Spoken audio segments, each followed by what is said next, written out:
Hey guys, yesterday Yae Miko received a base attack buff and elemental burst multiplier increase. So in this video, I'm going to show you her updated DPS and damage numbers on many different situations, starting from her solo damage to her buff damage using Raiden, Bennett, Sarah, Zhongli, Kazuha, and Sucrose. In order to make the video easy to follow, I'm going to separate the damage comparison into 3 segments. In the first segment, we'll be comparing artifact sets using her signature weapon. In the second segment, we'll be comparing weapons using her best artifact set we found in the first segment. In the third segment, we'll be comparing buffs from Raiden, Bennett, Sarah, Zhongli, Kazuha, and Sucrose using her best free-to-play weapon and artifact set. I will also show you 3 different DPS numbers in every calculation result to cover 3 different scenarios. The first DPS number counts only her skill and her burst damage, simulating her as a sub-DPS.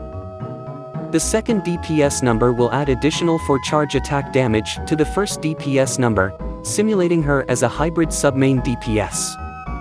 The third DPS number will add additional electrocharge damage to the first DPS number, simulating a team with a hydro support. Since overloaded and electrocharge DPS is similar, I won't include the overloaded DPS in this video. The artifact substats I used in this calculation are all equal, and optimized to make the crit ratio as close to 1:2 as possible. And the totem damage level is simplified to a level 3 damage for all, to keep it simple.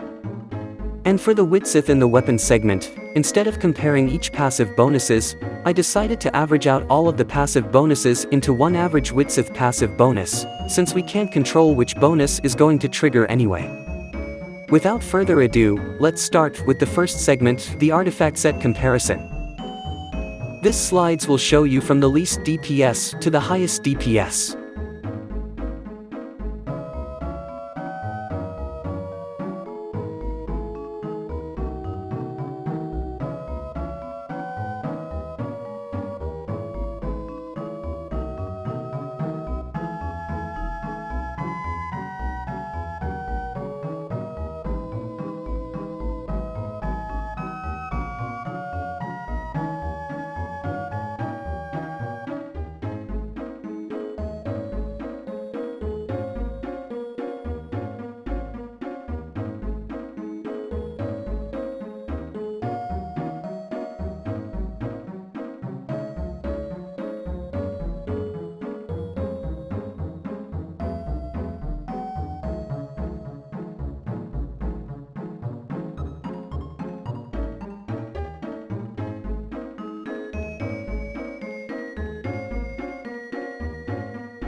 As you can see, now the 2-piece Shimenawa and 2-piece Gladiator set becomes the best artifact set for Yae Miko due to the higher base attack after she received the recent buffs. But the DPS difference between the combination of Shimenawa, Gladiator, and Thunder Fury is very negligible, so make sure you use the set with the best substats that you have, since better substats can easily outweigh the set effect itself. Also take note that the Wanderer set is also good, but only if you are pairing Yae Miko with a Hydro or a Pyro support, since the Elemental Mastery bonus on the Wanderer set mainly boosts the electrocharged and overloaded reaction damage. If you're running a mono Electro team, then avoid using a 2-piece Wanderer set. Now let's move on to the second segment, the weapon comparison. In the weapon segment, I used the 2-piece Shimenawa and 2-piece Gladiator set for the base artifact set, since it's the best artifact set we've found in the first segment. Feel free to skip to the TLDR version in the next chapter if you're not interested in seeing the detailed damage numbers.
As expected, her signature weapon sits on top of the chart.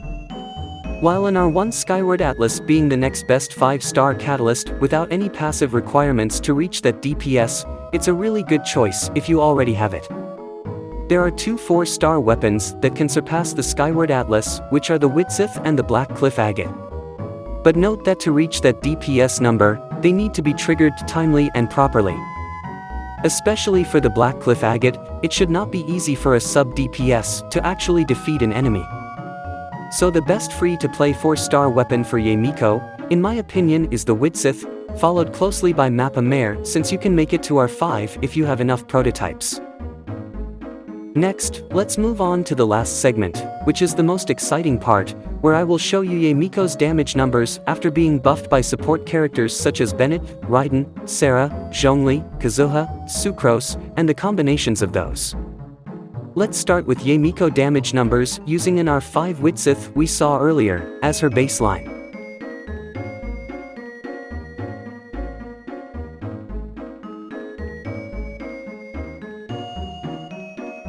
Now this is her DPS and damage numbers after being buffed by Bennett's burst, just before she cast her elemental burst.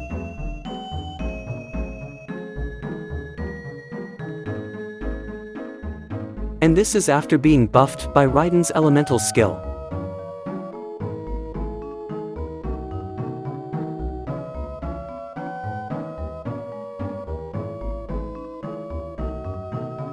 And this is after being buffed by AC0 Kujo Sarah.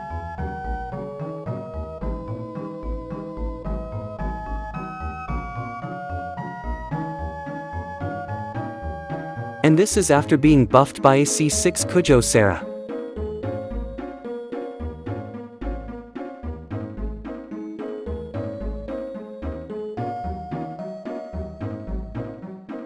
And this is after being buffed by Zhongli's shield and his pillar tenacity of Millilith effect.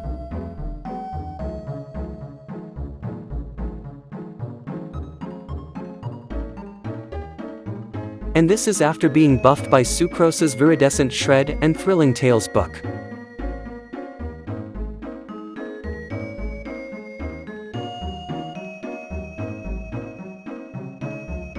And this is after being buffed by Kazuha's elemental damage bonus and Viridescent Shred.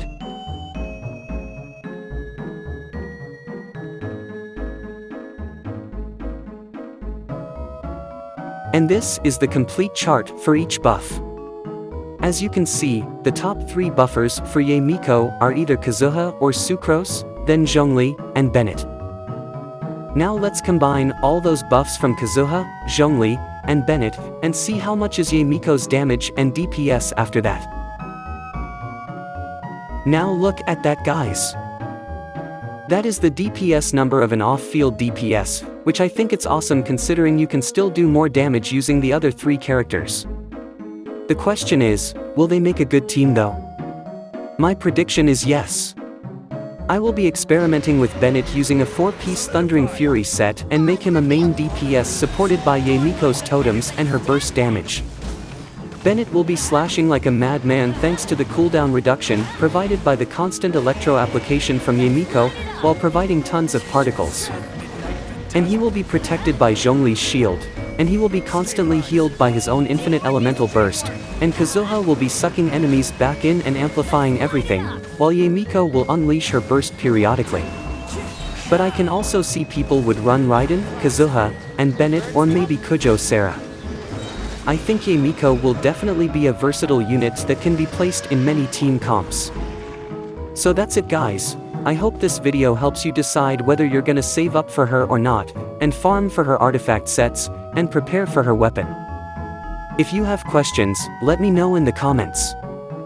Also, please like the video to support this channel and subscribe for more DPS calculation videos from me. Thank you so much, guys, for all your supports.